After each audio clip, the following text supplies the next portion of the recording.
So this focus is really less on cybersecurity technical aspects, but really more about how much focus we put on our careers. I know from my own background, this used to be a difficult subject for me to try and get a hold on. And when I worked for different organizations, sometimes a large company, it was only once a year that I actually focused on my career at the time of appraisal, and then tried to put some sort of a development plan as to what I wanted to do, where my focus was going to be next year, and is that in line with what the organization is trying to do? And often I found that that wasn't the case. So what I've done since is really to try and understand what is the basis of people making their decisions about their career path, the next role, and how do they go about improving their skills.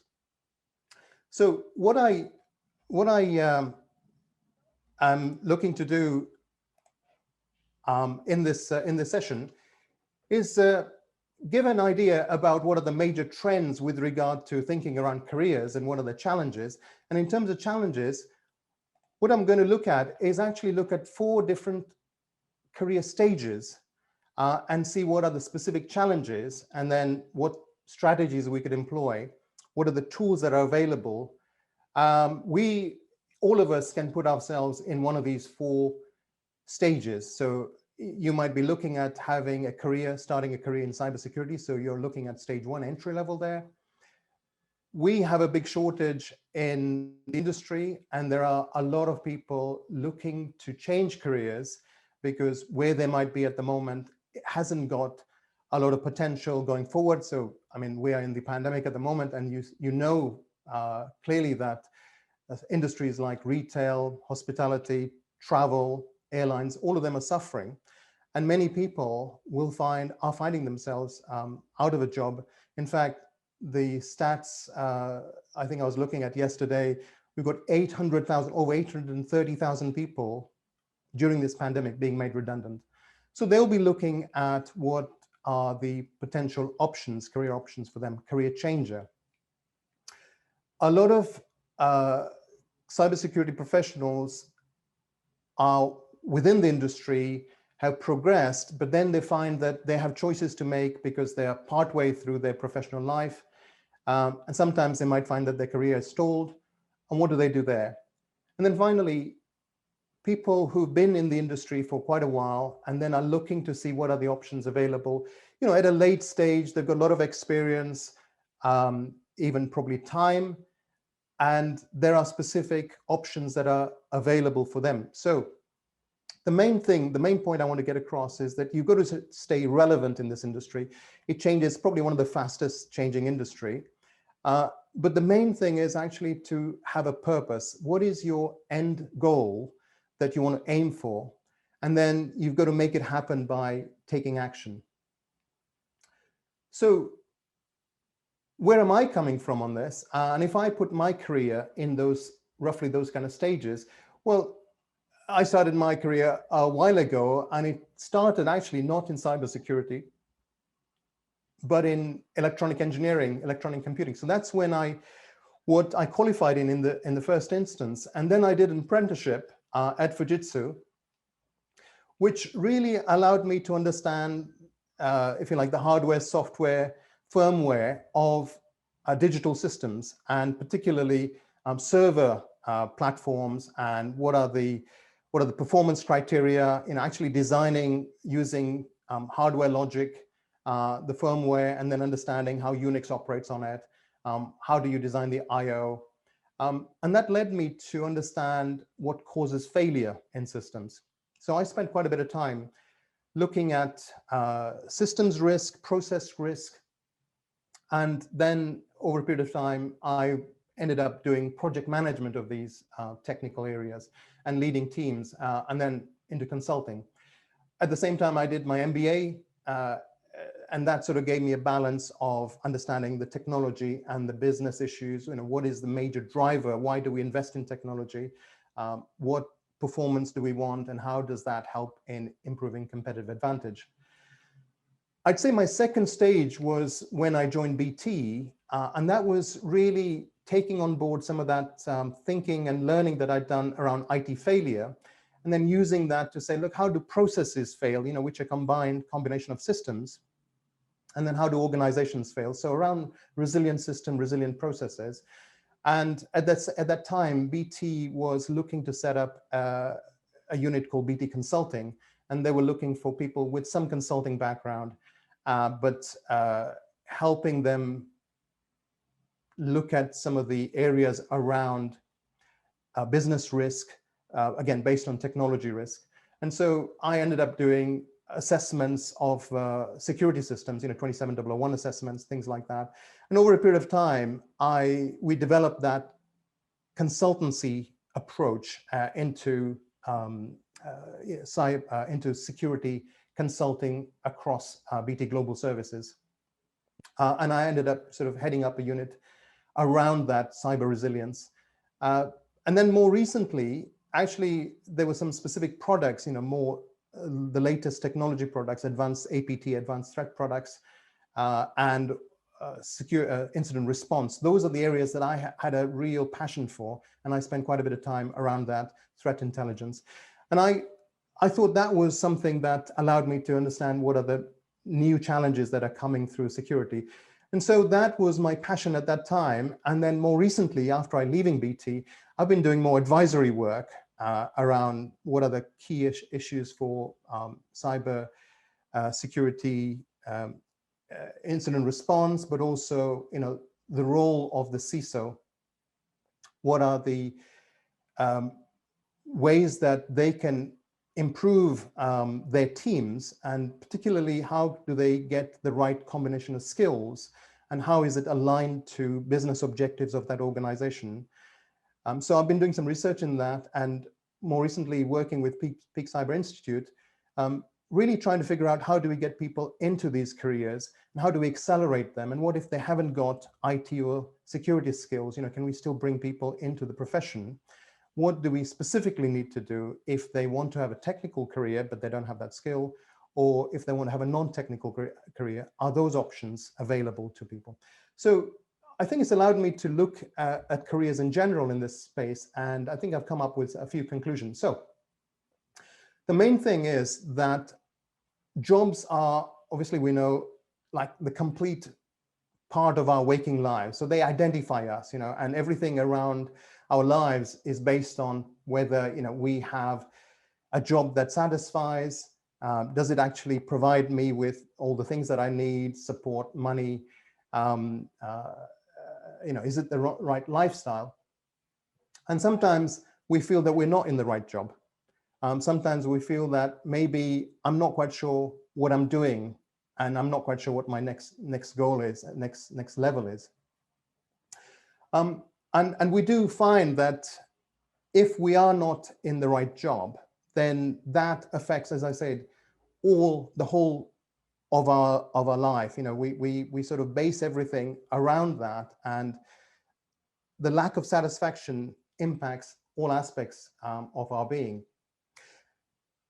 Now, that we know anecdotally that sometimes people find that they're not in the right job. But if you actually look at some of the studies and the surveys, I was staggered to find that as many as 70 or 80% of the population, working population, find that they're not doing something that they want. It's not really their calling, and it's a drag to get themselves out of bed on a cold February morning, go to that job, which they are sometimes resisting, sometimes actually mentally stressful.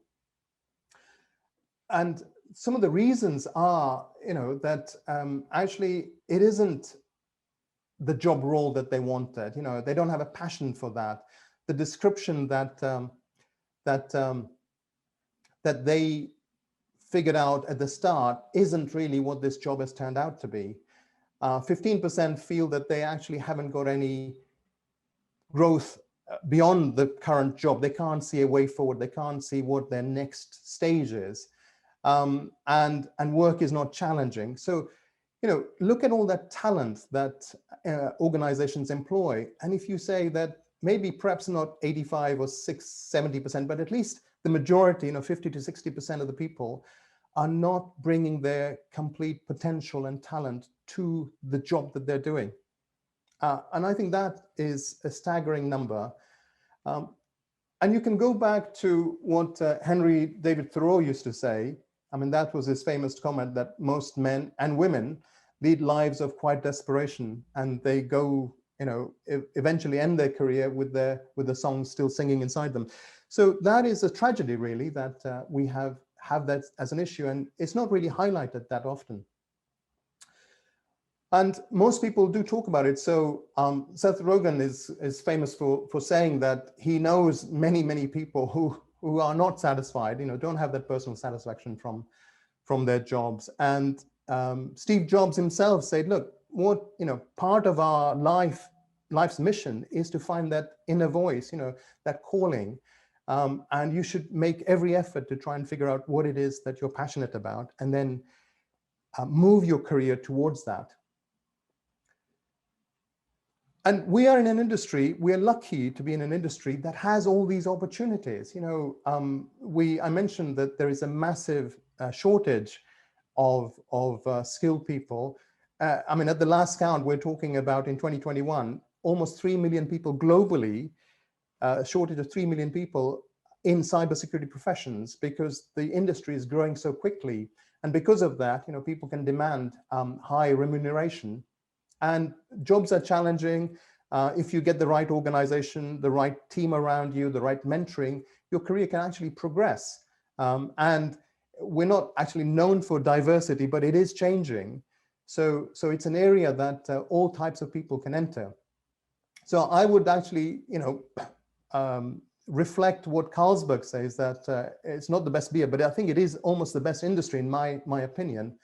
And actually, if you look, there are so many things that are positive about it. I mentioned this war on talent. Actually, we're talking about a large number of people in most organizations not having cybersecurity skills where they're needed. And as a result, many organizations find themselves at a serious disadvantage. They are open to a lot of attacks, ransomware, all of those, because they haven't got effective cyber resilience in place. No one's done a full risk assessment and then put the security controls in place. And in the US, this is a graphic from Cyber Ventures. It's a really worthwhile website. If you don't go there, worthwhile website to go and have a look at. And they calculated that unemployment within this industry is 0%. This is pre-pandemic, of course, but nonetheless, it is an area that is really short of people. Now, you might think that if you're new to the industry, then this is how your cyber career path might progress. You get your qualification, whether it's a degree or some skills, a certification, and then take an entry-level job where you apply that, but also get some training on board, on the job training. And then because you are diligent, you do your work, you bring your real thinking to the role, you can see yourself advancing at a steady level towards mid-management, and then eventually becoming an expert in that field, senior manager, and eventually retire. I mean, that is a fantastic version to have, but most of the time it isn't the case. In fact, it reminds me of the situation. I did some work with some Japanese, when I was working in Fujitsu. We ended up doing work with a lot of Japanese teams, and they had this concept of a salary man or a salary woman. And it is exactly like I've portrayed it here. The person stays with that organization throughout their life. They join at 16 or 18 or 20, and they retire at 65. And the whole of that period is spent in one organization. And the company works with you, looks after you, and you have this regular progression. Now, you might not reach your potential, but you still have a situation where the company actually provides you with a lot of that thinking that you wouldn't need to do. Unfortunately, that system in Japan is also changing. But it also brings with it certain disadvantages. If you rely on other people to take your career forward, then is it in line with what your real internal passion is? And have you had a chance to explore that?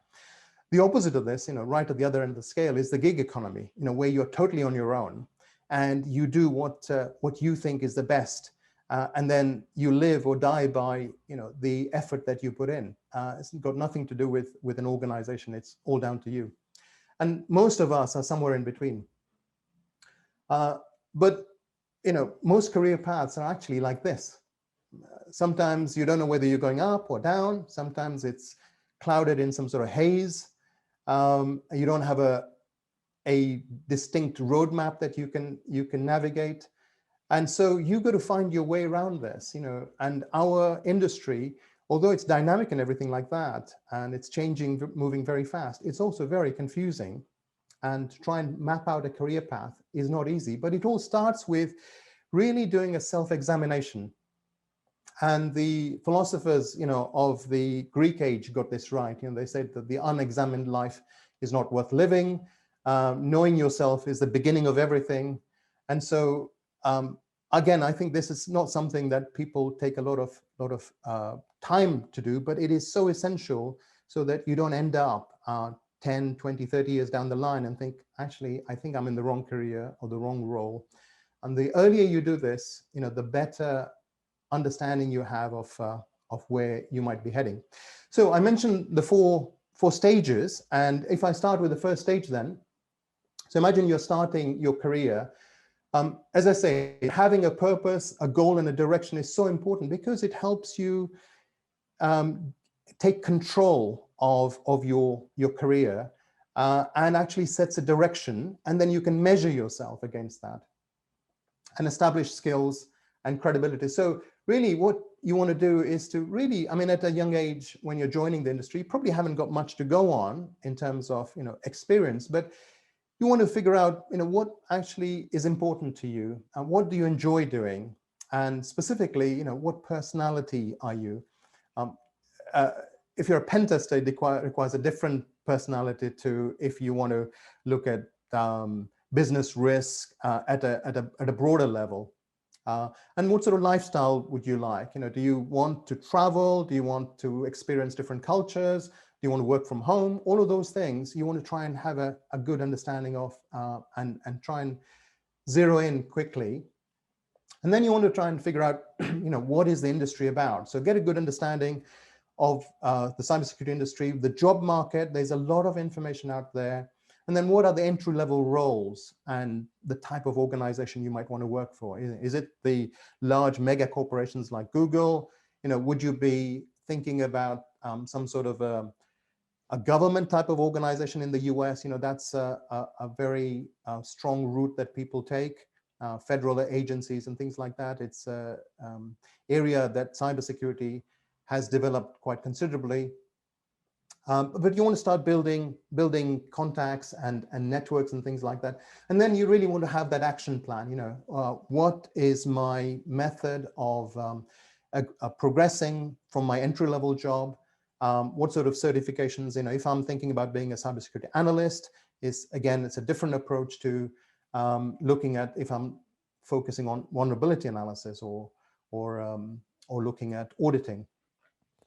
And in addition to those technical skills, you also need soft skills. You want to think about how do you project yourself in the wider world, whether it's through the contacts and networks or whether your profile online, and all of those things will determine how your roadmap will flow. But as I say, I think it's a confusing area, and the more people you talk to, the easier it gets, the more information you access. If you can actually have mentors who've gone through this route, or even ones who are more senior, they provide advisory, information. And I'll relate a situation that within the people I know are almost in my family, where we had a situation where there was a young lady who just finished her degree, which was in business. and she was looking to figure out what would be her first role. And she hadn't actually got a lot of idea, but her mother was a lawyer, and she said, "Mom, with a business degree, I can actually do law. What do you think?" And her mom wasn't quite sure. She said, "Okay, look, what I suggest is that if you come and spend a week in where I work, I can show you the kind of work we do. You can talk to the people." What happened was that she spent a week there, and she was totally bored. She was like, all I spent time was looking at contracts, and I was much on my own, and it's not really the kind of thing that I can see myself doing for the next 5-10 years. And she wasn't sure what to do. As it happened, a few days later, someone at the house, a visitor, a friend of the family, was a doctor, and the conversation started as to what this lady would do. And he said, "Well, look, I've got a friend who's a dentist, and he runs his own practice. There are quite a few dentists in that. Why don't you come and spend a week there and see what you think about that?" And she did.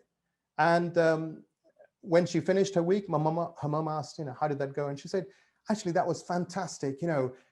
It's interesting work. I get to talk to everyone. There's new people coming into the practice, new clients, and everything like that. So it was really, and I think that's what I'm going to do."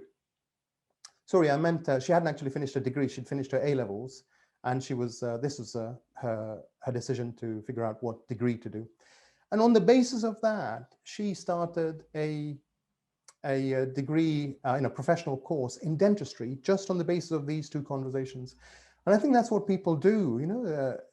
It is unbelievable, the fact that in this day and age, we don't have really good information, knowledge to make these kind of career decisions, and that people would then spend the next 5-10, a lifetime in that particular career based on very, very little information at the start. So, this is from my area.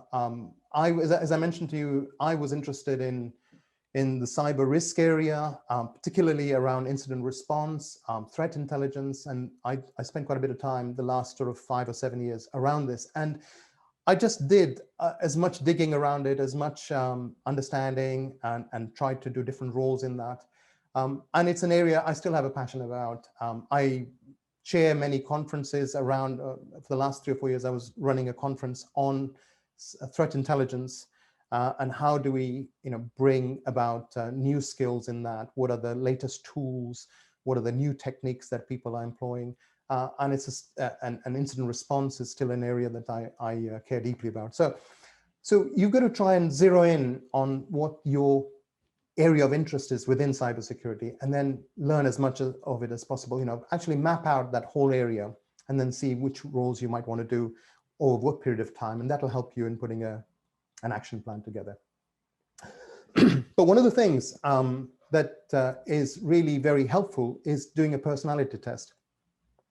As I mentioned before, if you're doing one type of role, threat intelligence, is very different from auditing, and you need a different personality to actually excel in that. And knowing your personality type is really helpful. We don't have time to go through all that, but really that's the area that I would suggest that people spend some time and try and make sure that there's alignment between their personality and the type of role that they want to do. We do quite a bit of work in that in Peak Cyber Institute, really try and figure out what is the type of person that would do well at threat intelligence, as opposed to auditing or product or SOC or DevSec, any of those kind of things.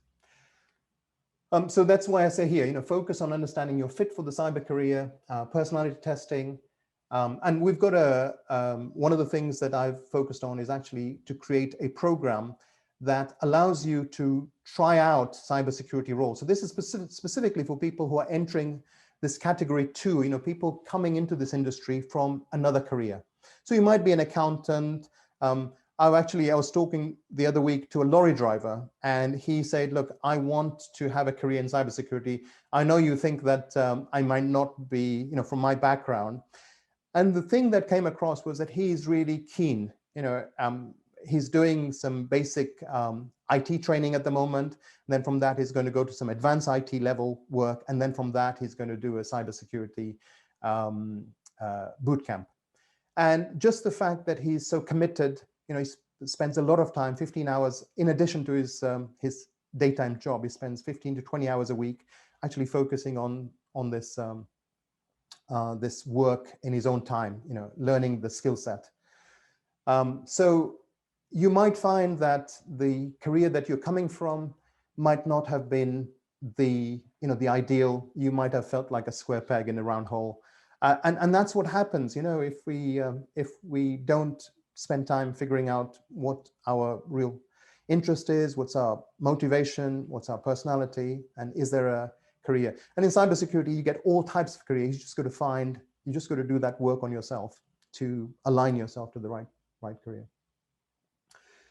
And again, my favorite tech entrepreneur, Steve, he says this clearly. He says, if you find your passion, you'd never have to work another day, and don't settle for anything less.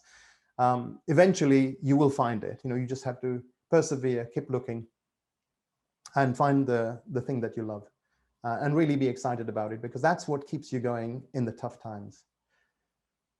So in this category 2, what are the challenges and what should be the focus? Well, as I say, have a good understanding of why you'd want to change, why you don't want to move into the cybersecurity industry. What is it that is your core motivation for that? And the most important thing for career changes is, what is your transferable skill set? What is it that you might not have the technical skills in product managing an advanced threat product or anything like that, but you will have specific skills that you've used in your previous career, and you've got to kind of do a diagnosis of it, put an inventory together and say which ones I can actually use, because I'm going for this particular role in the cybersecurity industry, and then I can see a match between what I can do. So for instance, if you were an accountant, well, one of the careers that are open to you easily within cybersecurity is auditing. We have a significant need for cybersecurity auditors, GDPR, all of those kind of areas. And the transferable skill set that you have is really tuned to that type of career for an accountant. But you'd have to do more work, you'd have to understand that industry, and then start building your contacts and your network from there. But the key really is to understand and convince people why you want to do this, and what do you bring to the party. And so it's this kind of thing, you kind of figure out, okay, here it says financial auditor, and those are my accomplishments, these are my specific skills, and then I want to move towards, in this case, a governance risk, a senior role, head of risk, GRC, and then you'll see that there are specific transferable skills that you can do, and then perhaps add a certification or some specific training that can help you do that. Here's some examples. So that's the kind of thing that you need. And then there is a lot of information available, and these competency frameworks, if we haven't come across them, then these do help. So the Sophia Sophia is a fantastic framework. It developed 103, I think, 103 different career roadmaps, pathways across multiple industries in the IT field. And it also has that for cybersecurity, not to any great detail, but it does. And essentially what you're trying to do is to say, okay, where am I in that? Am I at level 1 of that cyber level 2, or am I higher up? Am I sort of in a situation where I've got mastery of specific areas and I'm able to not only conduct that work, but I take it to a more advanced level to actually influence people. And Bloom's taxonomy, again, is a way of figuring out, pitching yourself to figure out where you are. Are you able to apply that information? Are you able to do more than that, analyze, evaluate, and actually create new material. So in all of these professions, and then within that, within the specific roles, you climb this pyramid, the upside down pyramid, to the point where you become an expert, and you've got to judge to see where you make your contribution. So if this is something that interests people, please get in touch, and I can take you through a lot of the detail around that. And we've got specific competency frameworks within the cybersecurity arena, and two of the ones that are worth looking at is the NIST one in the US, and also the CSEC, which was the Institute of Cyber Professionals. And they've got a 6-level framework. The one I showed you, the Sophia one, is a 7-level framework. The NIST one actually goes right across the cycle of cybersecurity, from identifying threats to all the way to mitigating it, responding to it, and recovering from it. So it's really what are the roles within those categories, if you like, those functions. NIST is organized in that manner. Looking at category 3 now, knowing that time is moving on. So here, what we're talking about is that you're already in the profession and you are looking to your next role, the next advancement. It could be that you're moving along nicely and you want to try and move to a senior role within your specific discipline. Or you find that your career has stalled. You haven't moved in the last 3 or 4 years. You're still doing the same job. It's not now as much of interest as it was some while ago, but you're not quite sure, what's the next thing that you should do. Again, it's worth thinking through what are the opportunities available. And then you might find that actually, your career has taken a downturn, and you've opportunities, you could see opportunities that if you'd taken a different decision, you might not have missed, or you might even end up on, sadly, many people in a redundancy situation. So what do you do there? And so, you've got to ask yourself some difficult questions here. Why have I stalled? Is this what I want to do? Do I want to break out of it? How do I catapult my career? And there are many ways of doing that. And if you want to continue, well, how do you want to make a difference in your current role? Or do you want to actually move slightly laterally and then progress? Do you think the current role will actually make you, take you to a senior level, senior decision making level? So this is again a case of looking at yourself, seeing what worked, what you enjoyed doing, where did you excel, and getting some help either through your line management at work or outside, getting a mentor, and really asking yourself some of these. Sometimes it's a difficult discussion that you have because you really want to get to the bottom of it. And this is a quick idea about how do you actually progress your career from one area. So if I'm a pen tester, actually these are paths that are open to me. I can actually go into security operations, I can become a security architect, and then you need specific skills, abilities, experience, training to go from one discipline within cybersecurity to another, or you can progress along it, and again, you need specific help in figuring out what are what's the training, what's the additional element of practical work and experience you need. And really, it's these 4 things, at the transition point, you're saying, well, what is the exact appropriate training? And we've got so much in terms of programs out there, training bootcamp programs. You could even go back to doing your degree if you want in that specific field, doing a master's. But you actually need the practical experience in order to develop your route map to the adjoining discipline that you want to move forward on the career path.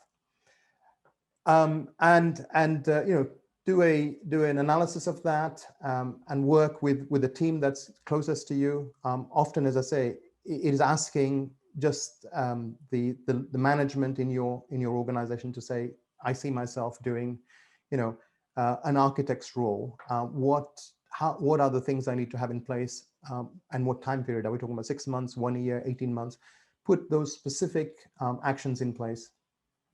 And again, you can show that in many different ways. And these are some of the areas that I've worked with people to help them move from one area to another, so that they have, and on the left-hand side, I mentioned to you, that scale of professional levels, from an entry level to an expert level. So these are specific stages, and then moving yourself from one to the other and having access to information, training, budgets, all of that sort of thing. And also it requires a lot of commitment on your side to say, I'll put that time in. And you can use this kind of framework to also, for the previous stage I mentioned, where someone is coming from an outside industry into a role in the cybersecurity space. Well, I gave the example of accountancy and security accounting. Well, same thing can apply with legal background, compliance, an IT background. Of course, that's most straightforward.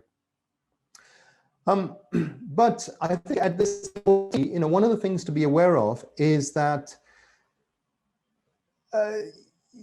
as you advance, one of the things that we've seen in the industry is that it does take a toll on your lifestyle, particularly at the senior levels. CISOs, 90% of CISOs would trade pay for a better work-life balance, and 20% feel that even if they're not in the wrong, they will get it in the neck if there's a breach. And so you can see it's a really stressful area, because we are almost, the function that protects the organization. And many companies have had significant, there've been targets of breaches, and they've had significant fall in their share price and capitalization. And often it's been pinned down on the CISO. From experience from Target, the first person who leaves the organization after a major breach that ruins the reputation of the company, someone has to take the fall, and CISOs are the ones who often do that. So you can see the pressure that they're under, and this is now being recognized in the industry. Lastly, the final stage, the late stage, and the things that you should focus on if you're in this space here is to say, look, I've had a career in this industry. It served me well. How do I contribute? How do I give back to the community? And the key really, I think, is how do you pass your knowledge to the next generation? How do you make sure that you are providing service to people, and mentoring people would be a fantastic way. Or actually working for a non-profit or a charity sector. There's so many, 95% of the British economy is small organizations, SMEs. And they have very little resources, skills in this space. It's an area that they suffer from. So if you are of that way inclined, then your skills would be, your arm would be bitten off really if you offered your expertise to companies or the non-profit sector. Of course, you can continue to become the technical expert. Non-exec directorships are available to people, or an advisor. And academia, many organizations are looking to extend their academic curriculum, and having people with that sort of expertise would be highly beneficial to them. So those are options that are available at that stage. So my call to action really is think strategically on your career. Don't sort of leave it like the MOT once a year. It's really worth looking at it almost every quarter, almost every month, to see how you can progress, and set yourself really strong goals, because that provides, as I say, a direction and energy. So if you're looking to take on some additional skills, put yourself out, actually do something that is challenging, and then set a date and a deadline on that. So I think the thing really is to focus on not the specific job, but actually, is your career progressing in the right direction? Because if it isn't, then that job that you might be thinking about might not be the right one. It might be one that's, a peer job, aligned to it, but not that one. And partner with organizations who are looking at the next stage of the evolution of the cybersecurity industry. So we are, again, lucky because I think we've got major developments in IoT, in 5G, in many of the DevSecOps areas where major innovations happening in our space, and all of those require people because they are embryonic, they're new, and if someone put themselves out and sort of did become an IoT consultant, then you could choose your career basically. So all organizations are going through business transformation, digital transformation, and cybersecurity is a key enabling technology. So I think, again, as I said at the start, that really this is a fantastic industry. It's got so many opportunities, and we just all have to do our homework if you want to take advantage of that. The other big area really is artificial intelligence. Almost across the board, you see big investments in making many processes more automated, AI enabled. And what will happen is that many of the roles that we do, particularly in some of the areas around the amount of log data that's generated, SIEM systems, all of them are having heavy elements of automation. And so where we ended up actually having to analyze the logs, automated systems will do that. And what we have to do is to figure out how we work best in an AI-assisted world. So this will come to cybersecurity because we are under huge challenge all the time. We see, the level of attacks going up, and we are going to be relying more and more on AI systems to help us in addressing that threat, keeping in pace with the black hatters and the state funded actors. So that's an area that if you haven't, if your organization is thinking about it, you can take a lead, get involved in projects that use that, demonstrate your enthusiasm for that, do courses on data analytics because that is the basis of some of this area. And actually, put yourself out to do that. So AI is an area. But in addition, the World Economic Forum looked at some of this tech areas and said, well, the bit that's missing that people don't spend a lot of time on is around the soft skills area. Our problems are getting more complex, and the ability to have multiple thoughts in our heads, almost ones that are up in opposing directions, and trying to understand that level of complexity really is where we're going to be moving towards. So critical thinking, having some creativity in using gamification on areas that it hasn't been deployed in. So all of those really are worth thinking about when you plan your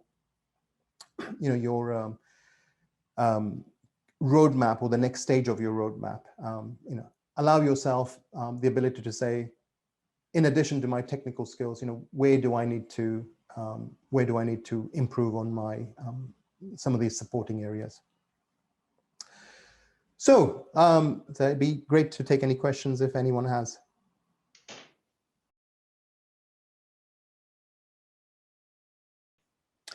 A newcomer to the industry. Okay, so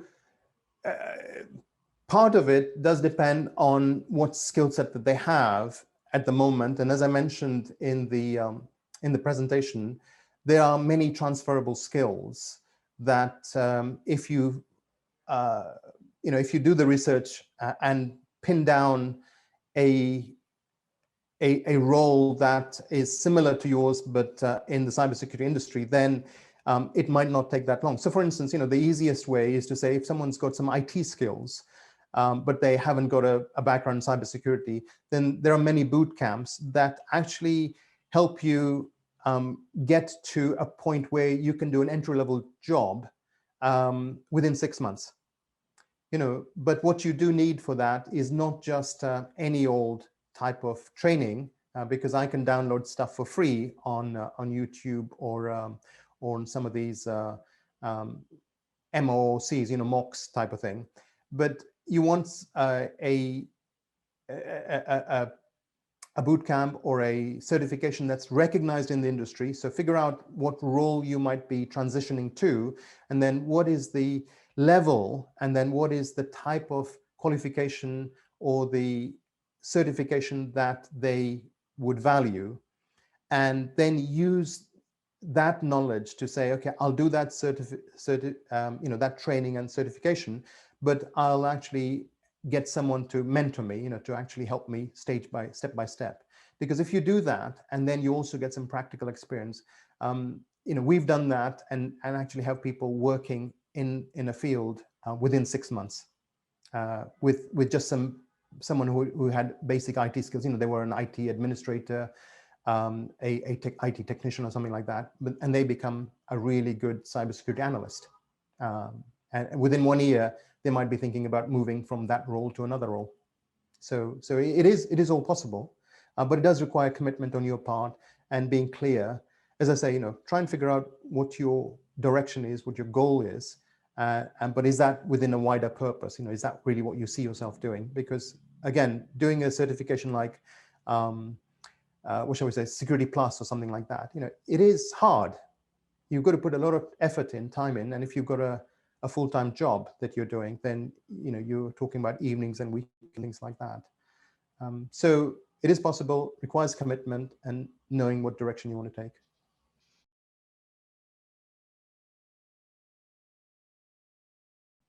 And that's a really good question. I think what the situation is that there are many companies, organizations in Europe, in the UK, in the US who need skills like Harsha has got. So he's saying that he is pursuing an MSc in cybersecurity. Now, I think the same advice applies. What you want to do with that is to say, what is the exact type of role that you want to do? So you might be thinking about an entry-level role. And an MSc in cybersecurity actually opens the way for many different types of roles, because it's a very generic qualification, unless he's also specializing in specific areas there. But given that, he might want to then do some specialist training in a particular role. So, you could actually be doing pen testing, and there are so many openings for pen testers.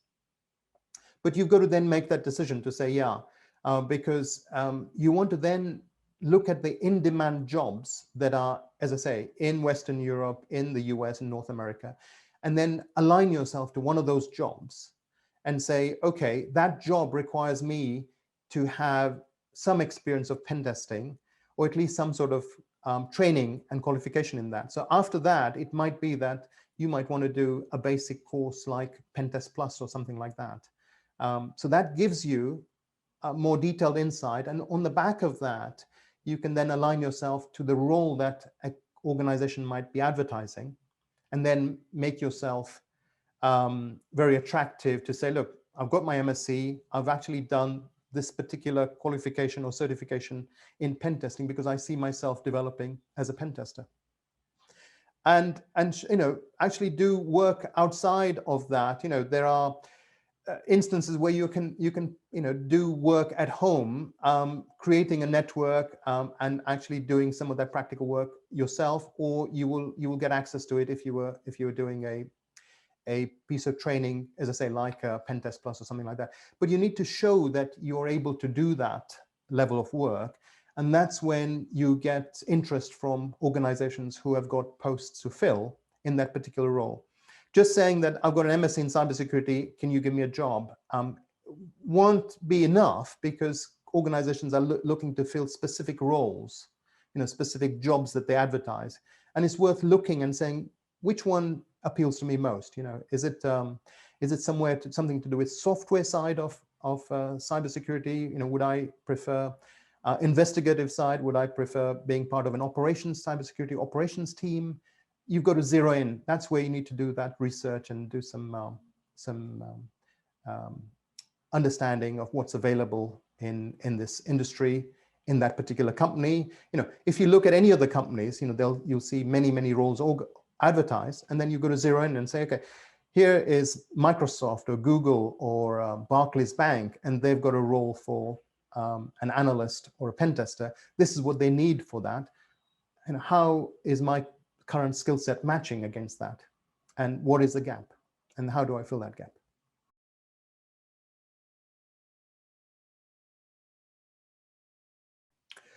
Well, that's absolutely true that employers want that, because they have specific roles that they want to ensure are filled. And what happens is that a company is putting in place cyber protection mechanisms, whether it's firewalls, whether it's IPS, IDS, and they are lacking those specific skills. Then they advertise and say, we need an expert in this area, or someone who's willing to learn.